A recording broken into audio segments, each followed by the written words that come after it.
আসসালামু আলাইকুম। I news বাংলার আন্তর্জাতিক সংবাদে স্বাগতম।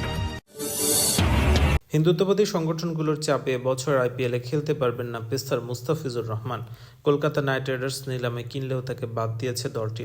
ইস্যু নিয়ে কথা বলেছেন ভারতীয় মুসলিম রাজনীতিবিদ এবং অল ইন্ডিয়া মজলিসি ইত্তেহাদুল মুসলিমিনের নেতা আসাদুদ্দিন ওয়াইসি। তিনি বলেছেন, মুস্তাফিজকে পাঠিয়ে দেওয়া হয়েছে বলছে। আমি বলবো, দিল্লিতে মোদির বোন সেজে যে শেখ হাসিনা বসে আছে তাকে বাংলাদেশে ফেরত পাঠান। রোববার এক অনুষ্ঠানে তিনি বলেন, তারা মহারাষ্ট্র এবং মুম্বাইয়ের মানুষকে বলছে, দেখো আমরা এক বাংলাদেশিকে ফেরত পাঠিয়েছি, আর আরেকজনকে ফেরত পাঠান যে দিল্লিতে মোদির বোন সেজে বসে আছে। আপনারা কি চান তাকে বাংলাদেশে ফেরত পাঠানো হোক?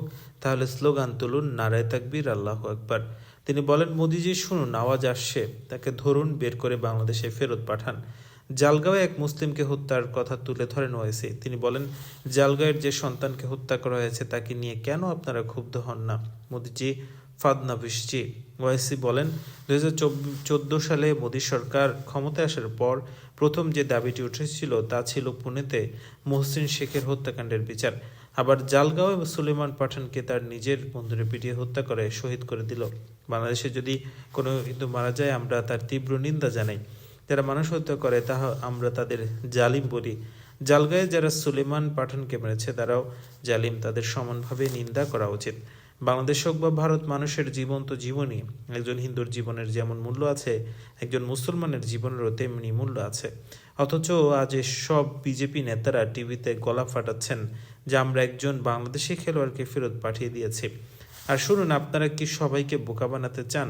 স্রেফ একজন ক্রিকেটারকে বাদ দেওয়া হয়েছে, আর তাতেই বিজেপি বলছে এটা নাকি ইতিহাসের এক বিশাল সাফল্য।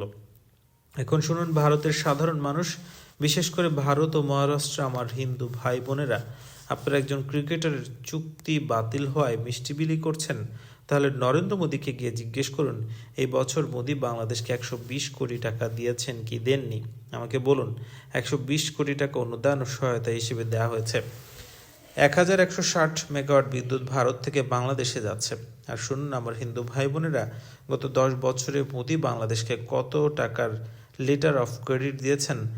8 বিলিয়ন ডলার। আর আপনারা গালি দেন আসাদুদ্দিন ওয়াইসিকে। ভেনেজুয়েলার প্রেসিডেন্ট নিকোলাস মাদুরোকে আটক করে যুক্তরাষ্ট্রের নিউ ইয়র্ক সিটির মেট্রোপলিটন ডিটেনশন সেন্টারে রাখা হয়। এটি একটি কুখ্যাত কারাগার। কারাগারটিকে বিভৎস এবং এটির অবস্থা ভয়াবহ হিসেবে অভিহিত করা হয়। সেখানে কর্মীর ব্যাপক সংকট, বন্দীদের মধ্যে সহিংসতা এবং বিদ্যুৎ বিভ্রাটের ঘটনা নিত্য নৈমিত্তিক ব্যাপার। সাধারণত কারাগারে বন্দীদের চাপ কমাতে 1990 সালে এই বন্দিশালাটি তৈরি করা হয়, যেখানে মাদুরোর আগে গায়ক আর কেলি ফার্মাব্রো সেক্রেলি, সমাজবাদী গিসলাইন ম্যাক্সওয়েল এবং একসময় ক্রিপ্টোকারেন্সির ওস্তাদ হিসেবে পরিচিত স্যাম ব্যাঙ্কম্যান ফ্রাইড, গানের মুকুল সিন ডেভি কম্বোস এবং মাদক সম্রাট ইসমাইল এল মায়ো জাম্বাদা গার্সিওকে এই কারাগারে রাখা হয়। মিউজিক মোগুল সিন ডেডি কম্বোসের আইনজীবী একটি আদালতে 2024 সালে বলেছেন, যদি তার মক্কেলকে এই কারাগারে রাখা হয় তাহলে তার জন্য বিচারের মুখোমুখি হওয়াই কঠিন হয়ে যাবে। সেখানে বন্দীদের মধ্যে ব্যাপক সহিংসতার ঘটনা ঘটে থাকে। 2024 সালের জুনে এক বন্দী আরেক বন্দীকে ছুরিকাঘাত করে প্রায় মেরে ফেলেছিল। এর 1 মাস পর 2 বন্দী মারামারি করে একজন আরেকজনকে মেরেই ফেলেছে। 2019 সালে সেখানে একবার ভয়াবহ বিদ্যুৎ বিভ্রাট দেখা দেয়। কারাগারটি ওই সময় প্রায় 1 সপ্তাহ বিদ্যুৎ বিচ্ছিন্ন ছিল। এ নিয়ে আদালতে মামলা হয়েছিল। পরে আদালত সেখানে থাকা 1600 বন্দীকে $1 কোটি ক্ষতিপূরণ দেওয়ার নির্দেশনা দেয়।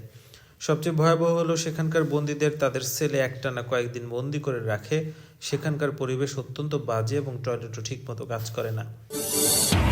প্রেসিডেন্ট নিকোলাস মাদুরোকে আটকের পর গত শনিবার যুক্তরাষ্ট্রের প্রেসিডেন্ট ডোনাল্ড ট্রাম্প জানিয়েছেন, এখন থেকে ভেনেজুয়েলা চালাবেন তারা। তার এই মন্তব্য অনেকে অবাক করে।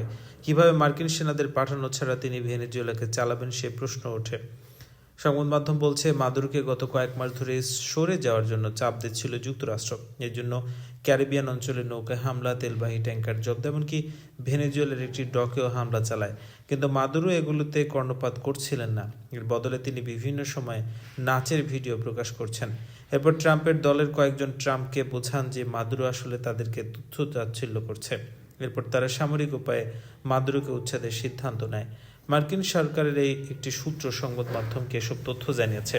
সূত্র বলছে, সদ্যই প্রেসিডেন্টের দায়িত্ব নেওয়া ভাইস প্রেসিডেন্ট ডেলসি রড্রিগেজকে দিয়ে এখন ভেনেজুয়েলা নিয়ন্ত্রণের পরিকল্পনা হাতে নেওয়া হয়েছে।